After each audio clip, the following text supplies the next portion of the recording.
Greetings. Cynical prick here. I'm going to talk about some of my favorite people. LGBT emo girls and brave little anime boys. How can you have a respectable movement when its culture consists of people who bandwagon it for sheer social acceptance and validation, as if a serious subject and once marginalized community is something to take advantage of for a higher social status, a fashion statement, and moral superiority? Why is it that out of every demographic of people we encounter on this subject, you can have a healthy discussion about it with the exception of social justice warriors on social media? Because this is a demographic of people that mindlessly hates indifferences without realizing it. This is a demographic of people that has an overwhelming sense of moral superiority over other people with malignant narcissistic tendencies. While arguably everyone has narcissistic tendencies, the way these social justice superheroes conduct themselves around others is indicative of their self-imposed victim complex and desire for social acceptance. You can know without a shadow of a doubt that someone is void of any confidence in themselves when they have to subscribe to a social justice movement and its vindictive behavior without any consideration to reap the benefit of acceptance. The desperation needed to advocate mindless hatred for people has to be outrageous. But unfortunately, these people exist. I'm speaking of no one other than transgenders and Gulu meme lord elite good bois that dominate the internet. You know, the people with such a deep fascination for knowledge and politics that surround themselves with other impressionable, artsy, open-minded hipsters. If you dare criticize any behavior or ideology of the LGBT community or trans people, suddenly you're deemed a hateful, transphobic bigot. But what if there's something that linguists have known for years that is completely ignored by these people? Context. Yes, context, a very prominent aspect of language that exists in conversations. The one social justice warriors refuse to have because they shouldn't have to explain why you're transphobic. It seems as though, whether if it's intentional or not, social justice warriors can't seem to grasp such concepts as semantics or context when opening up a dialogue with them about this subject. Their first defense is to suggest, well, you're just transphobic, and you've identified yourself as a transphobe simply for disagreeing with me about a certain piece of information regarding the trans community. If that's not an incredulous attitude, I don't know what is. But by all means, if you're comfortable being a retard, so be it. To accuse someone of hating trans people for disagreeing with certain attitudes, policies, or various other issues is pretty mind-boggling and conjectural within itself. But it doesn't stop there. The insanity unravels even further. They'll pretty much instigate people and go on indiscriminate witch hunts for trans phones and dominate your favorite music pages on Facebook and associate your favorite band or other forms of entertainment with their political LGBT nonsense. It's all about them. Everything has to be about them. They all possess the same attitude towards people attempting to rationalize with them about sensitive subjects, like the LGBT community. But it doesn't come as a shock to me, for I've encountered these people everywhere.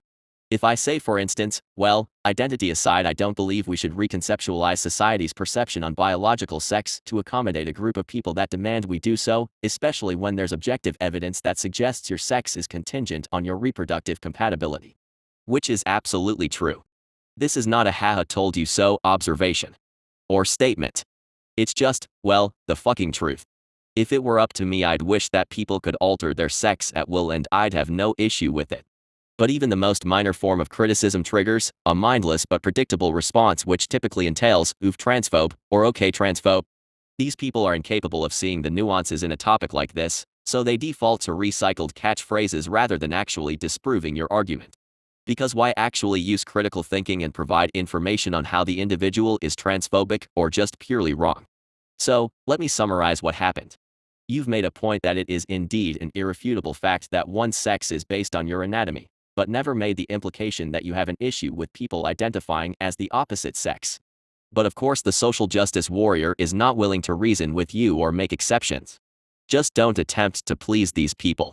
They want to fulfill the narrative that you're a hateful bigot plotting destruction on trans people because it fulfills their victim complex.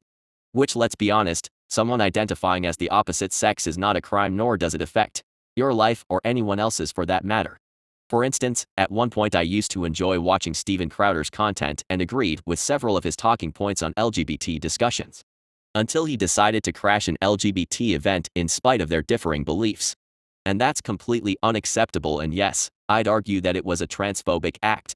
You'd have to be intolerant of one's identity to crash an event that affects nobody. Anyways, after you've opened up a dialogue with a social justice warrior, in the back of your mind you're perplexed at their response, even if you attempt to support the personal identification of another fellow human being. Well, don't be puzzled at their response. It just happened, and sadly you and I know why. Because you've already established that this is all that you can expect from someone who is constitutionally incapable of rationalizing or reading information that challenges theirs. What went wrong is that you are supposedly morally obligated to pretend that a man identifying as a woman is actually a biological woman. It's not enough to support their identity and refer to them as their selected pronouns. You now have to suppress critical thinking because every other movement, theology, and religion is not as special as the trans community. That's right. None of these cultural practices or religions are important. You can harshly criticize religious people who have no shred of evidence that their God exists, or other cultural issues like men who statistically commit domestic violence more often than women, and there is no perceived bigotry from the social justice warrior or feminist in these areas. But when you dare discuss the attitudes and ideology of trans movements, suddenly you hate them, and it has everything to do with their identity. Wow, if that's not a false dichotomy. This is the equivalent of someone claiming you hate your partner in a relationship because you dare to criticize their behavior towards you. This is the equivalent of suggesting someone is anti-American because they feel as though war is unnecessary to resolve a conflict. But of course the same people would agree with you on behalf of the wars we engage in. Should I suggest that my doctor is fat-shaming because he's suggesting I'm obese and at risk for heart disease? Because that's how bigotry works, right? But if you dare criticize the LGBT community, you're just a bigot. This behavior is only indicative of self-imposed victimization. When you're condemned for criticizing or analyzing a certain issue within a culture and accused of bigotry, this should only tell you that the individual shunning you is not intelligent and values ignorance and social acceptance over rationality. I know you're probably thinking, damn, I have no issue with trans people, their identity, their existence, or participation in society like everyday people, and I'd respect their pronouns. But you're also annoyed like every other sane human being that just wants everyone to coexist peacefully. Unfortunately, social justice warriors won't allow this. They're perpetual victims that crave hatred and separation for a higher social status and moral superiority, and they'll continue to fight invisible enemies and create them in their heads to satisfy themselves. And they're only going to continue to destroy society even more with their Amelia Baydila approach of grasping information and context to push their narratives. There is no debate about trans people. You're just transphobic. Okay, well then there is no debate about domestic violence statistics. You just hate men or women. There is no debating, you just hate people. Stop justifying your bigotry, you bigot.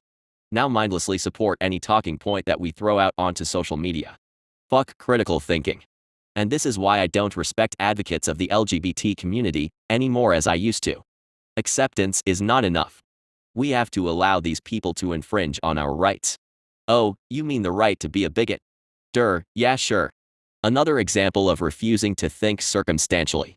You have to be careful with your words. You'll come off as a right-wing chud, or whatever buzzword they'll use to appear enlightened and zany. When I mention rights, I'm suggesting the right to analyze information and not practice your culture, but at the same time respect it. I'm sorry, but there's millions of people that occupy America from several cultures. Again, gotta be careful with my words here. This might come off as white supremacy or nationalism. What I'm insisting is that you're no more important than every other culture, and we shouldn't have to pander to people. We should respect people though. What's ironic is when science is thrown into the face of a climate change denier, but when you have irrefutable proof backed by several publications that you can't magically change your sex or that gender is contingent on your anatomy, suddenly science is out of the question. Only social justice warriors are the credible source. Because that's not authoritative as fuck.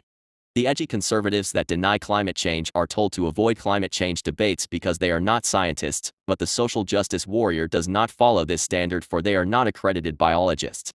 Weird. It's as if they contradict themselves a lot. In terms of biology and gender, we can all agree that gender roles are subjective. A woman has proven herself that she can do what a man can. We can agree that men can display feminine behavior, and there's nothing inherently wrong with that. We can also agree that if someone feels as though they're more feminine than masculine and wants to identify as the opposite sex to feel comfortable, that is something people should absolutely respect. This is all very circumstantial and far more complex than simply hating someone because they're different. I don't condone hatred for indifferences, and nobody should. If a man cross-dressing actually makes you lose sleep at night, well, unfortunately you're just a douchebag, and you probably need to stop listening to Kid Rock and Tom MacDonald. But we also shouldn't allow social justice warriors to cultivate a personality out of a serious movement and accuse everyone under the sun of transphobia, racism, and misogyny for the sake of receiving validation and moral superiority. It's just painful to witness, and only separates people more. Nobody should have to feel like they're terrible for having a discussion about these sensitive topics, especially when it's already difficult to educate people about them, including future generations. We're breeding more victimhood and indifferences. But that will never convince the social justice warrior that you're a fair human being. You have to bend towards a monolithic-ass culture and pander to its every demand and walk on eggshells around people because they are more important than anyone else. Unless you have nipple piercings, listen to Panic at the Disco, and self-diagnose yourself with mental disorders, you can't say anything about the LGBT community.